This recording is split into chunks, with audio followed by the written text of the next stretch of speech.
तावगेयं देहावसानेदमेव चाप्यं गोविन्द दामोदर माधवेति गोविन्द दामोदर माधवेति जिहवे रसगे मधुर प्रिये त्वं सत्यं हितं त्वां परमं वदामि आवर्णयेथा मधुराक्षराणि गोविन्द दामोदर माधवेति गोविन्द दामोदर माधवेति त्वामेव याचे मम देहि जिहवे समागते दण्डधरे कृतान्ते वक्तव्यमेवं मधुरं सुभक्त्या गोविन्द दामोदर माधवेति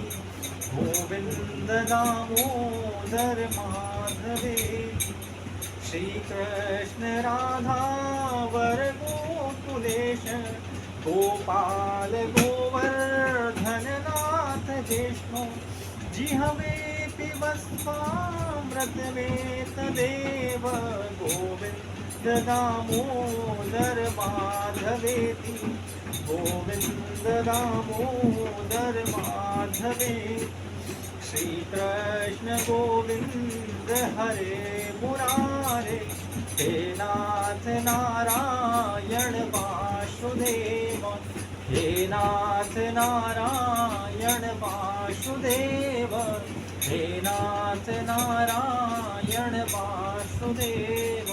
श्री वासुदेव भगवान की जय, नारायण भगवान की जय, गोविंद भगवान की जय, दामोदर भगवान की जय, भक्तवत्सल भगवान की जय। जय श्री राधे, जय श्री राधे, जय श्री राधे।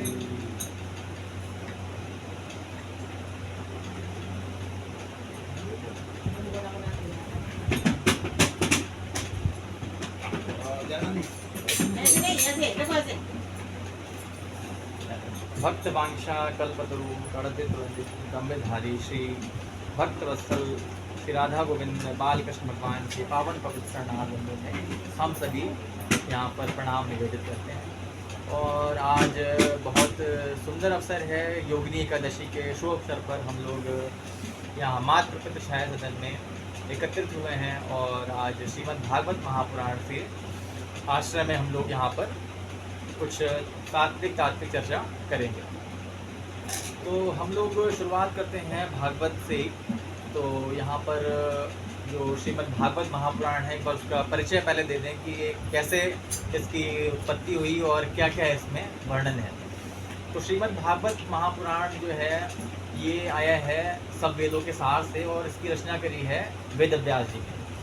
वेद व्यास जी ने जब सारे महापुराण जितने भी पुराण थे 18 पुराण और सारे उपनिषद सब उन्होंने जब लिख दिए और उनको आत्मसंतुष्टि नहीं हुई तो उन्होंने फिर जो है अपनी विडंबना एक बार नारद जी के सामने रखी कि नारद जी जो है मैंने इतने सब ग्रंथ लिख दिए, इतने सब मैंने शास्त्र लिख दिए, उपनिषद लिख दिए, लेकिन मेरे को मन की संतुष्टि नहीं मिल रही है। तो उन्होंने जब विचार किया तो उन्होंने विचार करके वेद व्यास जी से कहा कि वेद व्यास जी आपने सब कुछ किया लेकिन आपने कृष्ण भगवान का चरित्र जो है नहीं गाया। तो बोले क्यों नहीं गाया, मैंने सारे शास्त्रों में गाया है। तो बोले नहीं, आपने सारे शास्त्रों में गाया है, जब कोई प्रसंग आया आपने वहाँ पर उनका वर्णन किया लेकिन आपने उनका जो चरित्र था वो विस्तार से नहीं गाया। तो बोले अच्छा तो क्या किया जाए। तो फिर उन्होंने वहाँ पर कहा कि आप जो है इसका जो है विस्तार करिए और कृष्ण भगवान की लीला को गाइए। तो उन्होंने कहा कि मेरी उम्र तो बहुत ज़्यादा हो गई है। तो बोले कोई नहीं, आप प्रयास करिए और हम शक्ति देंगे और इससे आपका जो है ये सुकर्म जो है सुकृत जो है वो पूरा होगा। तो उन्होंने फिर जो है इसको प्रारंभ किया इसकी रचना करना। तो उनकी उम्र बहुत थी तो उन्होंने कहा कि मैं लिख तो नहीं सकता। तो उन्होंने कहा नहीं लिख सकते तो आप जो है, उन्होंने गणेश जी का आह्वान किया जो प्रथम पूज्य हमारे हैं। गणेश जी आए और गणेश जी को ये काम दिया गया कि लिखने का काम आप करो और व्यास जी जो है आपको वर्णन करेंगे और आप उसको लिपिबद्ध करो। तो गणेश जी बोले कि भाई मैं तो थोड़ा सा उग्र टाइप का हूँ तो मैं जो है रुक नहीं पाऊँगा, मैं लिखूँगा तो लिखता ही जाऊँगा, तो आपको फिर लगातार बोलना पड़ेगा। तो व्यास जी ने कहा भाई लगातार कैसे बोलेंगे। तो बोला कि आप युक्ति सोचो। तो व्यास जी ने फिर युक्ति लगाई। तो उन्होंने कहा कि हम श्लोक बोलेंगे और बीच बीच में कुछ ऐसे श्लोक बोल देंगे क्लिष्ट टाइप के कि आप जो है वहाँ पर थोड़ा सोचो उसको और सोच समझ के फिर उसको लिखो। तो उस बीच में व्यास जी अपना काम नित्य के कर्म जो है वो कर लेते। तो इस तरीके से भागवत जी की जो है रचना हुई। और जब भागवत जी बन के पूरी संपूर्ण तैयार हुई तो उनके सामने विडम्बना हुई कि अब ये भागवत बना तो दी मैंने, अब इसका विस्तार प्रचार प्रसार कौन करेगा। तो फिर क्या हुआ कि जो वेद व्यास जी हैं उनके पुत्र हैं सुखदेव जी महाराज। और उनकी कथा आती है कि उन्होंने जैसे ही जन्म लिया तो पहले तो वो जो माता के गर्भ में थे तो उनका जन्म हुआ 16 साल बाद में, मतलब 16 साल तक माता के गर्भ में रहे। सामान्यता होता है कि बच्चा जो है 9 महीने बाद में जन्म लेता है, लेकिन वो 16 साल तक माँ के गर्भ में रहे। तो षोडश जो है वर्ष उन्होंने माँ के गर्भ में बिताए। और जैसे ही जन्म लिया, जन्म लेते ही जो है वो जंगल की ओर बढ़ने लगे।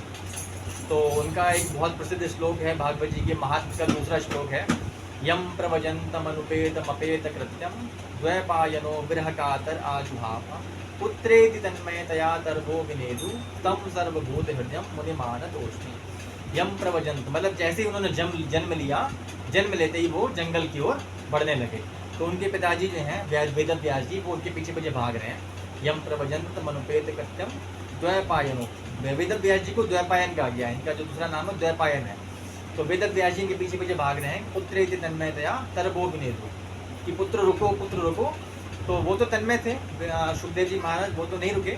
तो उनके पीछे पीछे जब ये जा रहे हैं तो उनकी तरफ से सुखदेव जी की तरफ से प्रत्युत्तर किया वृक्षों ने कि वेद व्यास जी आप फालतू में परेशान हो रहे हो, ये नहीं रुकेंगे और इनका जन्म इसीलिए हुआ है और आप यहाँ से लौट जाओ।